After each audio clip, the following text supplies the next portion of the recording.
A trope throughout anime and manga is common as the main cast utilizing flashy transformations to overthrow the villain, or said villain suddenly becoming the most reliable friend you've ever had once they've been defeated, is either dead, absent, or remarkably poor fathers. Some manga use this cliche as their story's catalyst, with protagonists such as Gon Freaks from the classic Hunter x Hunter series embarking on his journey to become a hunter in search of his estranged father, upon discovering that he is in fact alive after being led to believe the opposite. Fanbases of other manga like JoJo's Bizarre Adventure are also quick to call out and ridicule characters they were previously made to root for. Part 3's leading Jotaro Kujo being a prime example, someone who arguably isn't as involved in his daughter Jolene's life as much as he should be, and their relationship becoming one of uncommunicative resentment by the time we see the father-daughter duo interacting with one another in JoJo's 6th part. However, even decades after the two aforementioned manga were in serialization, this trope is still alive and well within newer series being printed today. A more recent example being Toji Fushiguro originating from Jujutsu Kaisen, who gives both his son and the story's deuteragonist a traditionally feminine name with Megami, but also somehow manages to forget what this name means and that he was the one who gave him this name. Not only this, but when asked by colleagues about how his son has been doing, he forgets who his son even is entirely.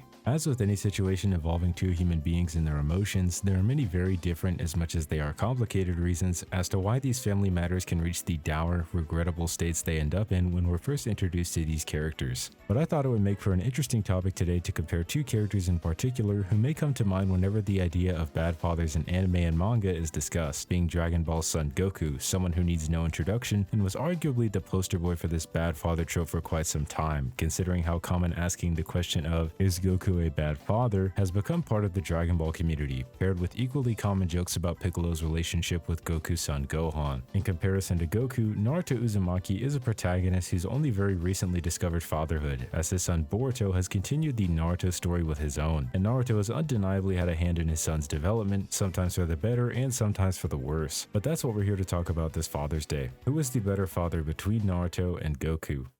The Naruto series and its world building is known for its unique or rather apathetic approach to the emotions or relationships of people, as although the faces that make up the shinobi world are indeed humans themselves, they are conditioned from nearly the exact moment they achieve consciousness to put the needs of their village above themselves or even their loved ones. The origins for this way of life date all the way back to the Warring States period in Naruto's history, where ninja like First Hokage Hashirama Senju and Madara Uchiha initially laid the foundation for what the ninja villages are today. After going through hardship after hardship and countless battles, Hashirama sought to protect the peace of Konoha regardless of the cost, declaring that he would go as far as to put the prosperity of the village above even his own child. These ideals have been fundamentally ingrained into shinobi society and continue to be the status quo years after Hashirama's lifetime, and even beyond the walls of Konoha itself, as Zabuza imparts onto Naruto early on in the Land of Waves arc that ninja are nothing more than tools, and those tools are to be used by those above them, just as he himself has used Haku. This mindset of people being used as a means to an end has directly impacted Naruto's life in quite a big way, as on the day of his birth when Obito attacks the Leaf Village with the nine-tailed fox, Naruto's father Minato and his mother Kushina sacrifice themselves to not only save Naruto, as Minato says it is his duty as his father, but also to keep Konoha strong, by preserving the balance of Biju among the 5 great nations through sealing the Nine Tails inside of the infant Naruto, directly dooming him to a life of ridicule and difficulty as its Jinchuriki, and knowingly as well, considering that Minato acknowledges the difficulty of such an existence when he first meets A and B.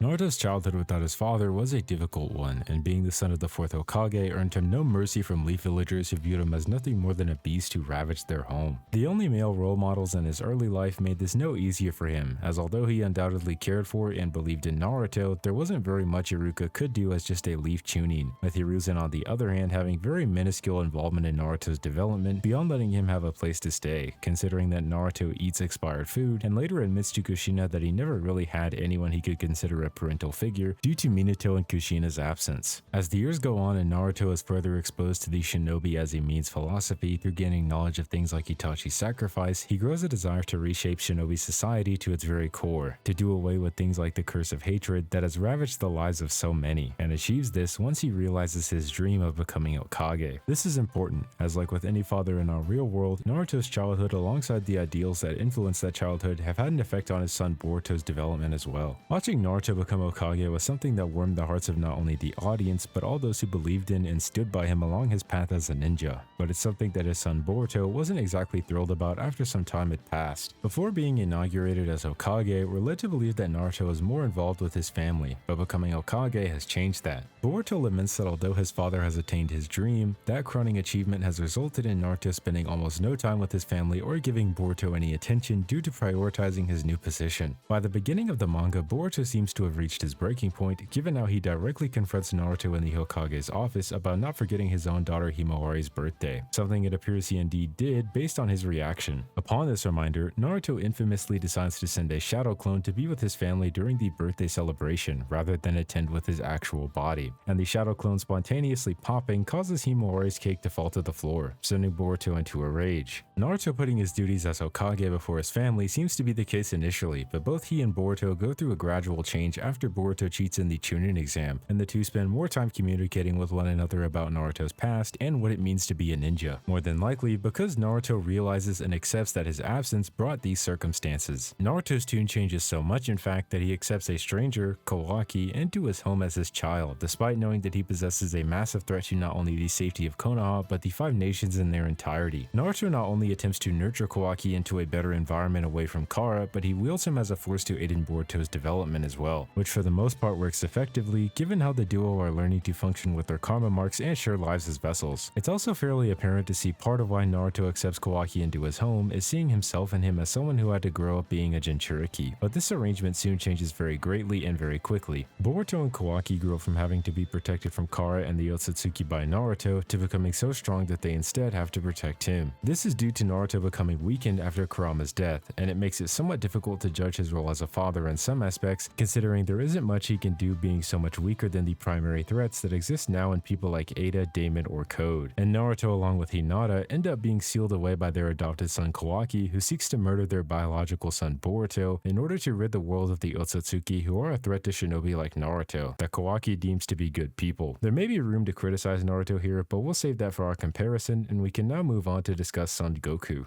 Like Naruto, it's important to take a closer look at Goku's background in order to examine how he handles fatherhood with a bit more accuracy. Though his biological Saiyan parents Bardock and Gine were killed when Frieza destroyed planet Vegeta at the time he was just an infant, he was sent away to Earth where he would then be put under the care of Gohan, his grandfather, not his son, and spent some years together with Gohan before he was unfortunately killed by Goku entering his Ozaru or Great Ape form. After this ill-fated incident, Goku would learn to live off the land by himself and did well for some time before leaving with Bulma to embark on adventure, and after the events of Dragon Ball, Goku would grow into his 20s alongside fathering his first child in Gohan. By the start of Dragon Ball Z, Gohan is 4 years old, and we learn that although his wife Chi-Chi has been somewhat of a roadblock in the sense that she desires Gohan to prioritize his academic development, Goku is still directly playing a part in his son's life and wants to train with him, instilling the values he was taught by people like Master Roshi or Grandpa Gohan. This tug of war for Gohan's future is a recurring narrative throughout most of Z, as Gohan has proven that he is more than proficient in his studies, yet still possesses his latent potential as a half-breed that could even surpass his father. This is most prominent later on in the Cell Saga, where the father-son duo spend time together in the hyperbolic time chamber, harnessing their skills in preparation for their battle against the androids. At first, Gohan believes that he is hindering his father's training, and Goku does acknowledge this to say that he is to a slight degree, but he is willing to sacrifice whatever time training he would have on his own because he has faith in his son to become more powerful than himself and desires to aid in his son's growth. Both Father Goku and Mother Chi-Chi undeniably have good intentions for their son. However, the problem arises due to Goku's negligence in regards to what Gohan himself wants for his own future. Throughout the story so far, Gohan has been briefly indulging his father on a handful of occasions in his wishes for him to be a strong fighter, but Gohan himself has said more than once that his heart isn't necessarily in martial arts like Goku's, and despite successfully attaining the Super Saiyan form within the chamber as his father intended, he's still on edge and somewhat uncomfortable when his father pits him up against Cell. Each of the Z fighters are shocked by Goku's sudden call to tag Gohan in as well, with Piccolo in particular being the most upset, which makes sense considering the time he spent with Gohan previously in the Saiyan saga, granting him his intricate knowledge of Gohan's character as one would expect a parent to have. Piccolo shouts at Goku telling him that Gohan's blood is now on his own hands, further chastising him for fundamentally being unable to understand that Gohan simply does not possess the same personality of a fighter like himself himself and is instead mild-mannered and committed to his studies. This is a major point of criticism for people who hold the perception that Goku is indeed a bad father. However, I'm not sure I fully agree with the sentiment, but this is something I'll get more into as we go into our comparison. In the time skip between the end of the Cell games and the next Strongest Under the Heavens tournament, however, Chi-Chi would birth Goku's second son, Goten, who he first meets at the tournament. Their time together is short considering Goku's limit on spending time on Earth from Otherworld, but it's also somewhat implied that despite being able to communicate through King Kai, Goku has somehow not been keeping up with his family over the course of the 7-year time skip in any capacity, as Gohan is completely surprised when his father speaks to both he and Vegeta at Bulma's house, and Goku is completely surprised by Goten, who's too shy and anxious to meet with his own father. Goku's absence has likewise been a recurring trend throughout the story, but this reveals another aspect central to Goku's character, or at least his character that's developed as he's aged, that may govern quite a few of his decisions as a father as well. Son Goku loves to fight strong opponents not only for the thrill, but to push his own limits and be the best version of himself that he can possibly be as well. And he seeks to pass this desire to persevere and become strong through facing difficult hardships onto those who are following behind him and carrying his legacy. This is evident when he is killed at the end of the Cell games, then decides to stay in Otherworld after the idea is brought to his attention by Bulma that he attracts villains like the Saiyans, Frieza, and the androids who are remnants of the Red Ribbon Army. But Goku only feels comfortable with this solution after seeing that his son Gohan has grown stronger than himself and has become even more dependable than him in his own words. Goku likewise admits later on that he could have beaten Majin Buu when he first met him while utilizing Super Saiyan 3, but he instead wanted to see to it that the new generation could take care of themselves, and this adds up when you consider that not only did Goku meet a future Trunks whose timeline was ravaged by the androids due to the Z Fighters and subsequently both he and Gohan's weakness, but there was also a period of time over the course of the Buu saga where both Goku and Vegeta were dead, with the defense of Earth being left up to Gohan, Goten, and Trunks. While Son Goku may be absent at points or struggle to understand certain things about his children due to his own upbringing, he still attempts to instill the values he was raised with and impart his strength onto his offspring so that they may protect the things that they hold dear and maintain the peace he fought for before them. Moving on to our comparison, some of you may have noticed that I omitted moments where either Goku or Naruto chose to save either of their children from danger, and this is for a good reason. Given how Goku has been a father for much longer than Naruto in terms of both manga screen time and real life years, I don't think it would be fair to say Goku is a better father than Naruto solely because he saved his son from danger more, as he's had more opportunities to do so. But it is also because it is well within both of their characters to do so. Although it was revealed that Kurama was lying to Naruto, he still decided to use Baryon mode in order to protect Boruto and Kawaki from Ishiki, while fully believing that it would result in his own demise, and even after losing Kurama's power, he once more decides to make his way over to fight Code to protect Boruto and Kawaki, fully aware that he isn't strong enough to win. So once again, protecting others and making sacrifices for the people they love is intrinsic to who these two are, and it would be rather redundant to make this a deciding factor. But there is a point of interest shared between the two that we can examine to perhaps build onto our conclusion. Both Naruto and Goku have periods where they struggle to understand their son, and have to both adapt and react accordingly. As a father, Goku is still invested in providing and making his sons the best they can possibly be through his own guidance. It's just that he initially misunderstands what would be the best for his son because for the most part, he only understands being a warrior and the thrill of combat. This isn't to say Goku is stupid, but more so that he wasn't raised to value the things that Gohan does like his studies and therefore doesn't initially understand them. While it is pretty bad that it takes Piccolo to tell Goku for him to understand that Gohan doesn't possess the same stomach for martial arts as himself,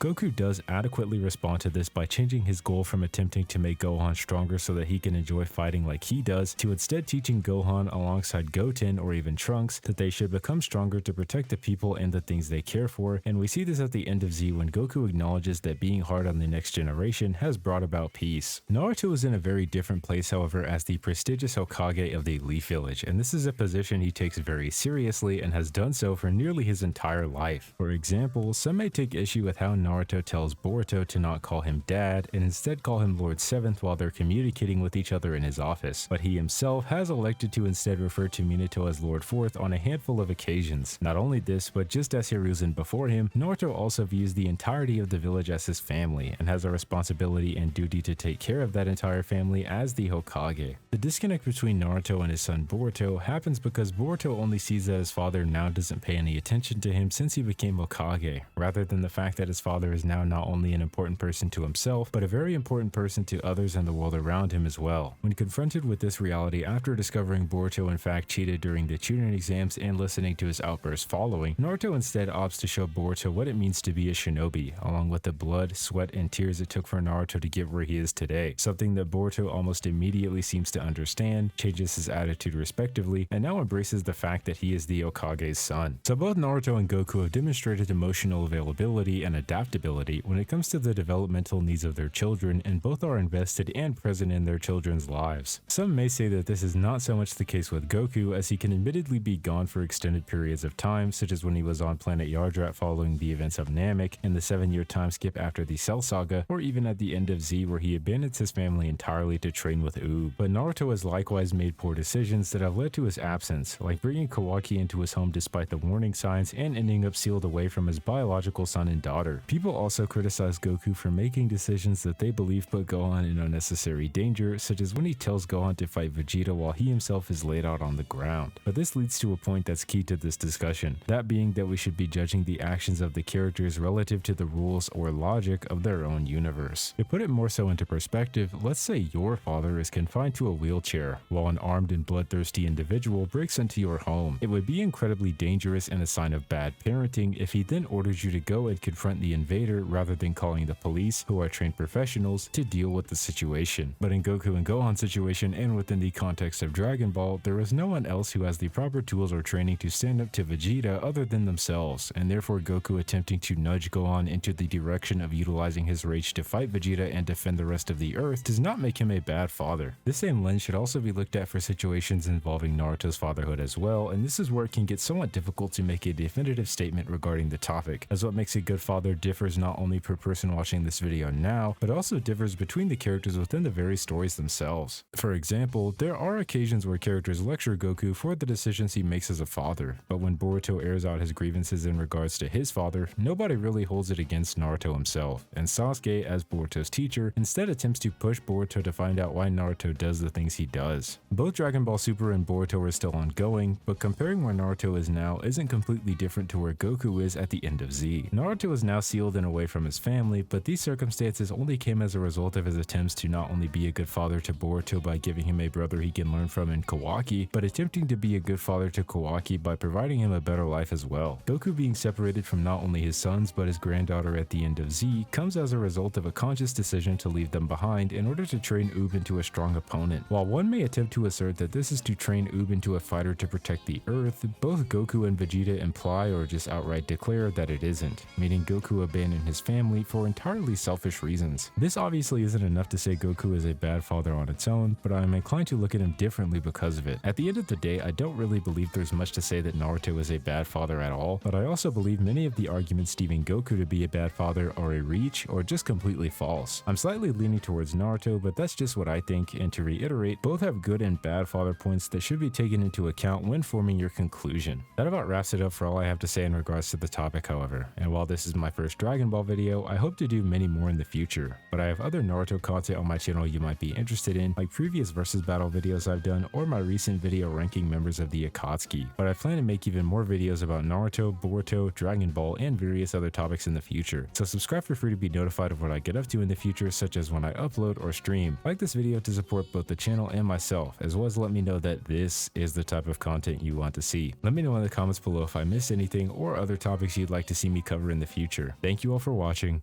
and have a blessed day.